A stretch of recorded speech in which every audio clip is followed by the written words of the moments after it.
Hey folks, welcome to Bad GM's Campaign Build-Along. I'm the Bad GM Wayne Davis, and this is the show where we build an entire campaign from scratch for you, absolutely free of charge. This season, we're building for the Fallout role-playing game, so grab your gear and get ready to run what we're building for you this week. Of course, we can't build new stuff without recapping what we just built last week. Last week, we took the group back to Barnes Hospital so they could finish their to-do list by checking out what Jessup Chemicals has going on there and maybe getting their eyes on one Jackson Denman in the meanwhile. We noted that the hospital security was way increased after the previous break-in, so the group decided to scurry across a rope they'd secured on the top of the building, then make their way down through a hole they'd made by cutting through an old metal security box. Once on the fourth floor, they encountered Jessup scientists who've been working on a formula to ensure that transplants and limb replacement take without flaws, though they noted that the limb part of that equation hasn't worked yet. The group managed to get a lot of information, then they headed out the way they came in. Now there's another way this could have gone, and that's with the group pulling a full frontal assault on the hospital and basically shooting their way in. If they did that, they only managed to get a few morsels of information out of the computers as the system was deleting all the files.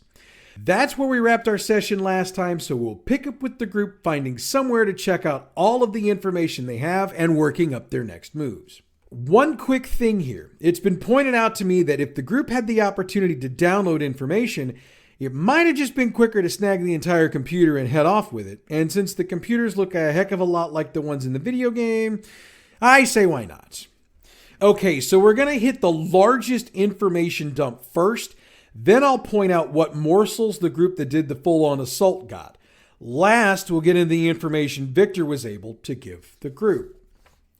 I mentioned last week that the information the group was able to glance out while in the Jessup Chemicals offices were the test and research notes the scientists, experimenters had been putting in since the beginning of the project. I could sit here and come up with a list of notes lasting 3 hours to read, but let's just hit the highlights, especially since the highlights are what will interest the group anyway. The first thing that draws their attention is that the program was actually started 25 years ago by Mackenzie Denman. There's not a reason given for the program, but the fact that Mackenzie was the first subject tested on might have had something to do with it. What she had done to her has been redacted, but the notes show that the procedure was a partial success. According to what the group can make out, one of her kidneys looks like might have been successfully replaced, but there's some other stuff in there that's been redacted, and it's a lot of stuff. There's a lot of entries going on over the various chemical formulations they've been trying over the years. The majority of them make absolutely zero sense to them, but a couple of them are downright weird. Combinations involving jet, stim packs, and several other drugs available on the streets. Obviously, those went nowhere, but the fact that they were even attempted will draw the group's attention. Another thing that will draw their attention is that Jessup Chemicals didn't get involved in the program until 7 years ago. Since then, the program has seen improvements by leaps and bounds, and the group can safely assume it's because they've got an actual chemical company to work out formulas and manufacture serums. The group hits on another Denman in the record, but it doesn't appear to be a test subject. The name Constance Denman is referenced about a half a dozen times over the past 3 years in some of the test notes. And what the group finds even more curious is that those mentions come in entries directly connected to the attachment of limbs. Now, obviously, they could put pieces together and make their own assumption, but I digress. There's a lot of vague references to locations all over the city, but there's not enough to nail down exact locations. In fact, several of the references no longer exist in any way, shape, or form, so it can be assumed the information referenced is old and probably no longer relevant. The JAJE file is heavily encrypted. If a character wants to try it, it's an intelligence plus science difficulty 5, but there's a caveat to this. If they fail, the information is lost. The reason for that is because there's a failsafe program built into the file that's a de facto anti-theft device. So if somebody tries to hack it, it'll delete itself. If the group thinks to run some sort of check on the file before they try to open it, Intelligence plus Science difficulty 3 will give them that note. They can, of course, try it. By now, they should have some action points available to buy more dice, or they can always use luck points. And if they blew their luck points at the hospital, we should allow them to reset now, because we sort of owe it to them to toss them a bone. The other option would be to bring in an expert. But unless one of the group just happens to know someone who fits that bill, they're going to need to hit up one of their contacts. And for the record, Victor's the one who would have the best shot of having somebody. He does, but she doesn't come cheap. Victor will offer to cover the fee, but the group will owe him a job in the future. The expert is a Latina woman in her early 20s, and you can give her whatever name and appearance you'd like. Using her means there's no need for a role. She's got the gear and the brains to ensure success, hence the reason her services cost as much as they do. It takes her about an hour to get everything decoded, and she assures the group she didn't read any of it, noting that it's considered bad business to do that sort of thing. So, when the group finally gets a chance to read the file, they're going to be somewhat disappointed. There aren't any specific locations mentioned in it either, nor are there any other mentions of projects being worked on. The JAJE file lays out what this project is all about. Apparently, the two Denmans, the JA and JE of the file, are brother and sister, and they've got a younger sister, Constance, who was attacked by ghouls when they were all kids. She lost an arm and both legs, but managed to survive. The Denman's parents started the project to find a way to give Constance her life back. Mackenzie is the mother in this relationship, and she volunteered to be the first test subject as she had a kidney that failed due to chem use when she was younger. The thought was that if the scientists could get the organ transplants to work properly, building on that would be a breeze. And they thought wrong. While Mackenzie lived another 20 years after the transplant, they've been unable to crack the code to get limb transplant to work, and the family is running out of time. Apparently, Constance is beginning to have complications from various issues with the missing limbs, and she's having some organs failing due to all of the drugs needed to stave off infection, so her siblings need this to work. It's apparent to the group that the JAJE file is some sort of personal record from the Denmans, though it's not a complete read, which means that somewhere out there, there's probably a full version of their thoughts and reasons for the project. And that's pretty much it. I'm going to leave open the possibility that some of the information we're not mentioning here could come up later, since it could be a thing where something they ran into in the field causes them to remember some obscure thing they saw in the file. But for now, this is what they've got. So going back to our folks at the hospital thing who only managed to get a scrap or two of information, what did they get? Well, they got nothing about the JAJE file, so they'll be in the dark about that for a little while longer. They got the section of information covering the various chemical formulations the scientists have been using, and that's all they got there. So they are really in the dark about things. I can tell you straight up that this is going to frustrate your group to no end, but that was sort of the point here. The group was expecting to completely tie up a couple of loose ends here, but this is where you find out, and they probably start to suspect, that the Denmans are pretty high up on our list of big, bad, evil dudes this go-around. So while they've been mentioned and some of their handiwork has been checked out, they're going to go to ground for a little bit. But they're going to be back at some point. I can promise you that. There's one other file the group needs to look into, and let's get that in our information dump so that when we start building, we can focus solely on that. The group should have an information file Victor gave them from his sister, which he'd agreed to look up once the group struck out on the dome. Of course, if the group didn't go to Victor immediately, they won't have it yet, but not to worry. The next time they visit him after the dome, the offer will be made and he'll have the information for them within a day. So we're just going to keep moving on regardless. There's not a lot of information in this file, but what there is definitely actionable. According to Amber's sources, Barnabas O'Reilly put together a team to hit the dome, apparently to do the same thing the group was going to do. However, his team came from a place called iRobotics.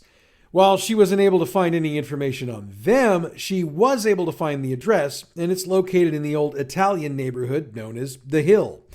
The address is the corner of Southwest and Watson, and from what her sources tell her, it used to be an Italian restaurant. That's what they've got. What they need to do now is to decide what they want to do next. Now, as I see it, they've got three choices.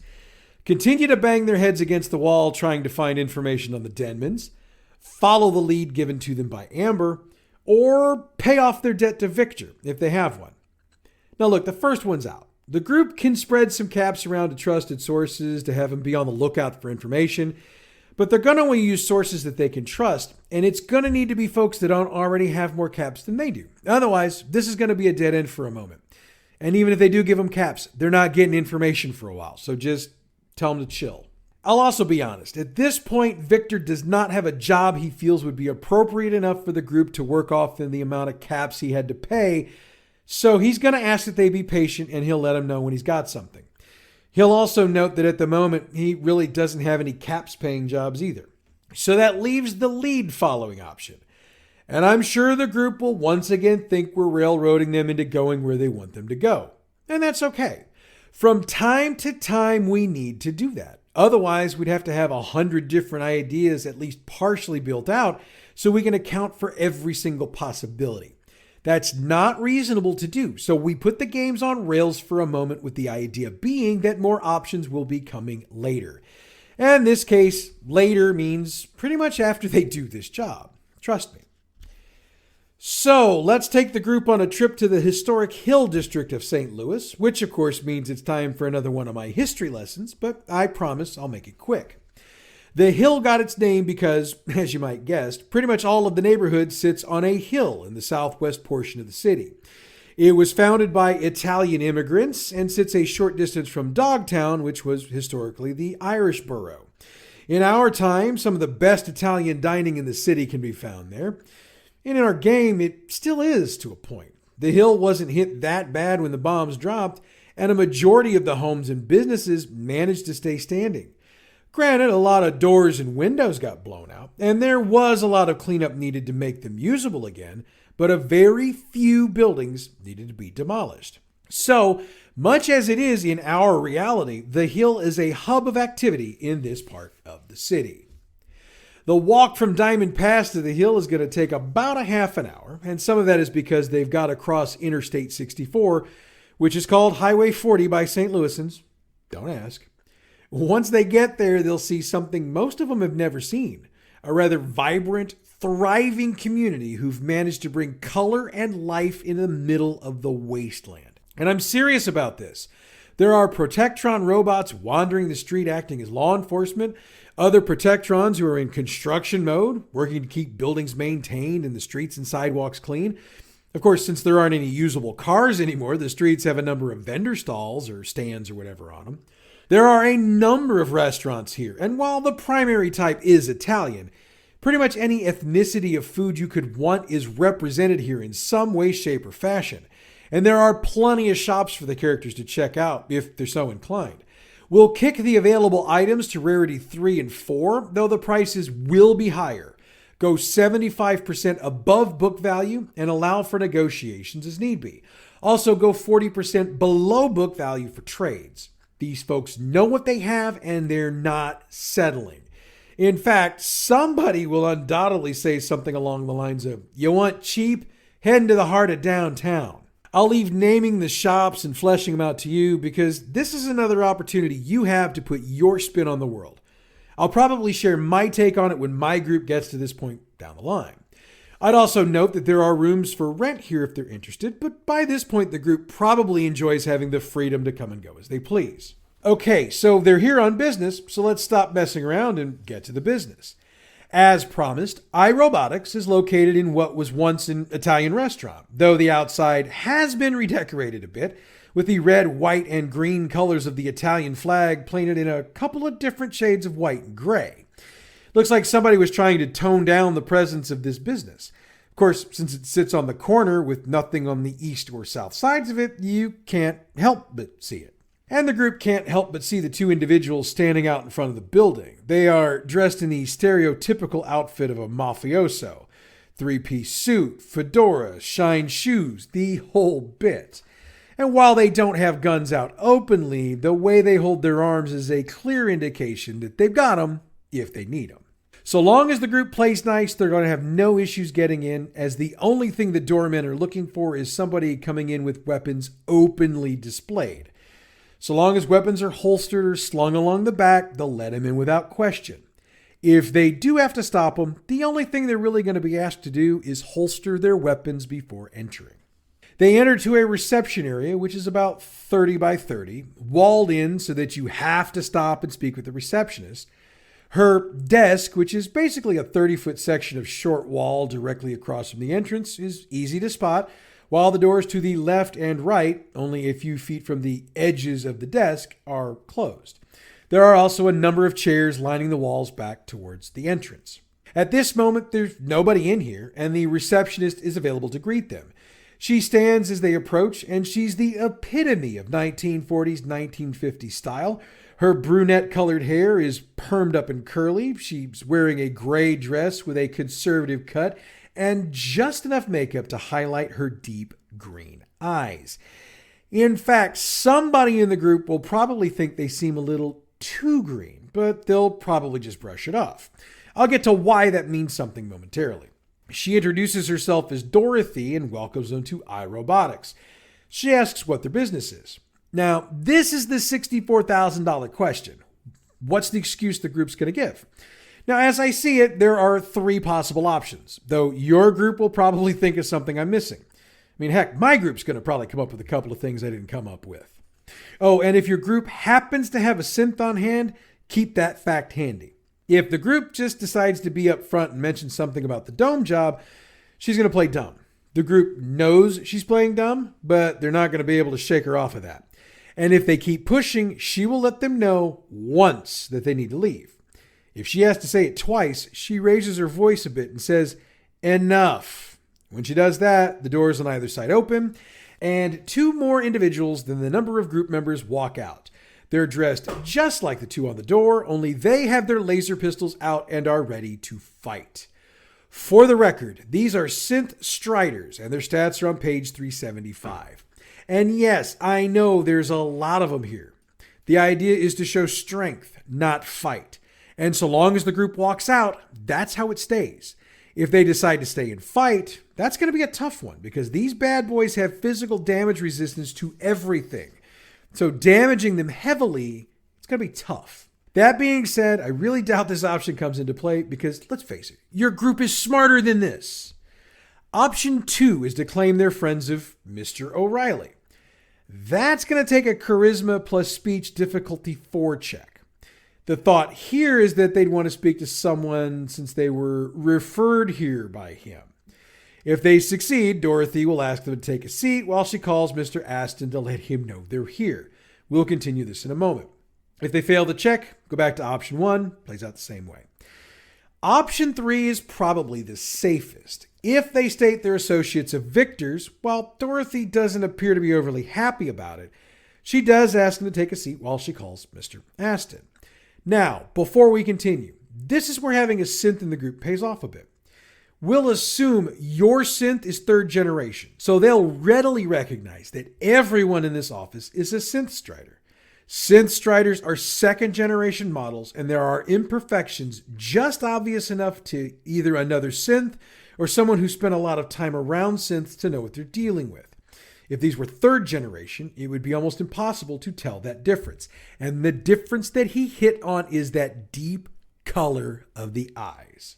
Mr. Aston comes to the right door a couple of minutes after Dorothy calls him, and he asks the group to follow him back to the conference room.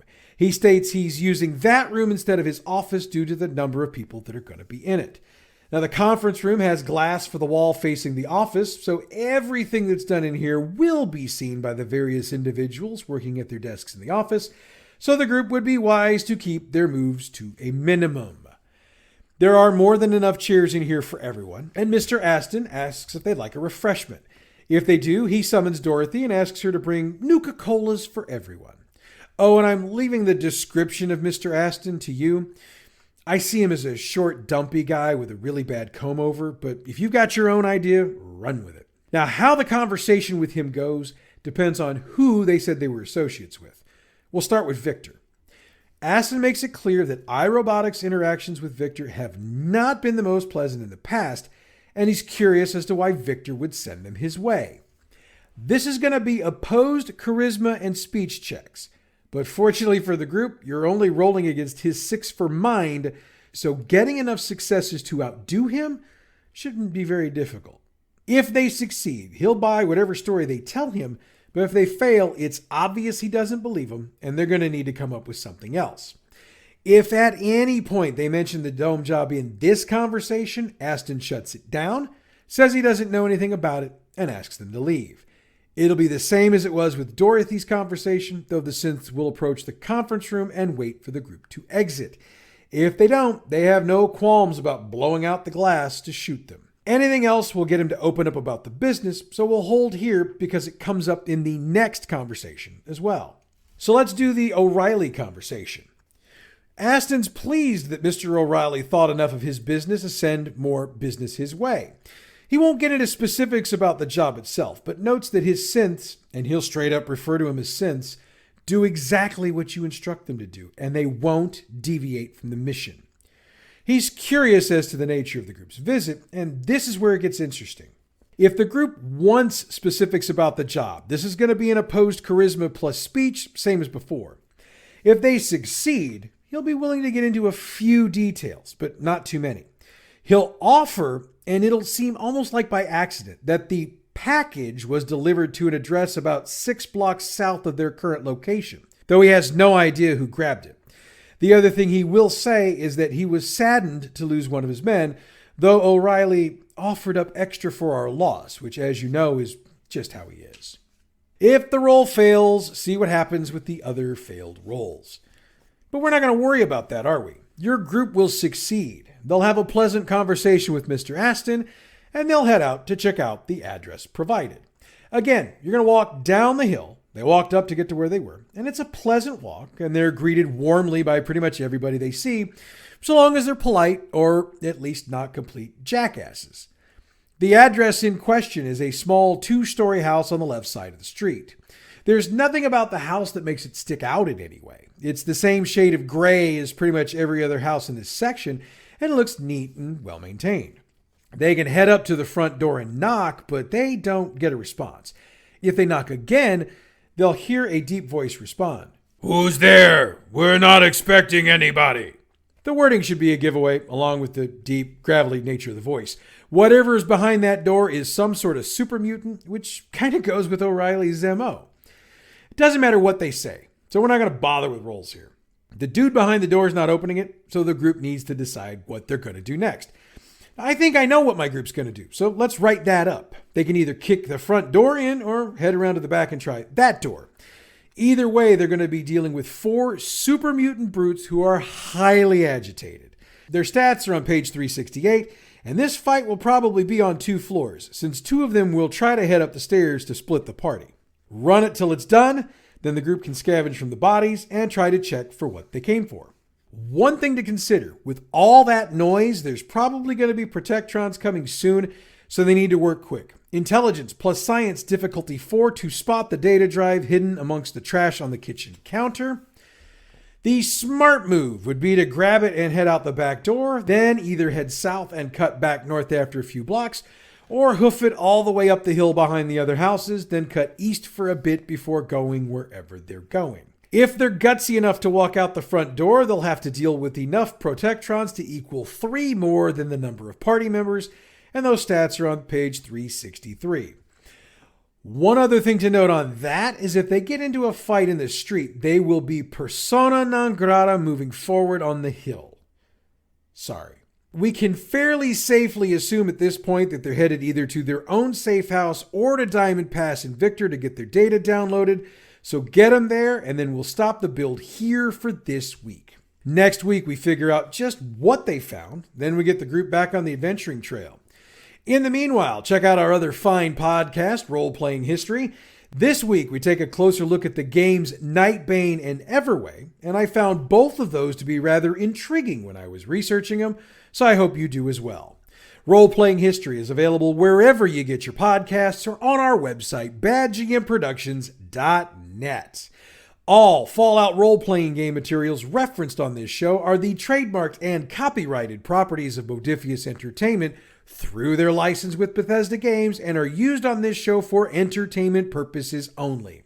If you're interested in checking out Fallout or any of the other fine gaming products produced by Modifius Entertainment, check out their website, modipius.net. The music we use for this show comes from Pixabay.com. Check them out for all your license-free, royalty-free music needs. Bad GM's Campaign Build-Along is a production of Bad GM Productions. Check us out on Facebook at facebook.com/gaming/Bad GM Prod, on Twitter at Bad GMP, YouTube and Tumblr as Bad GM Productions. Our email is badgmproductions@gmail.com, and online the website is badgmproductions.net. Next week, we download some data and we get the group back on the adventuring trail, so make sure you don't miss it. But that's next week, folks. Until then, I'm the Bad GM Wayne Davis, and I'll see you at the game table.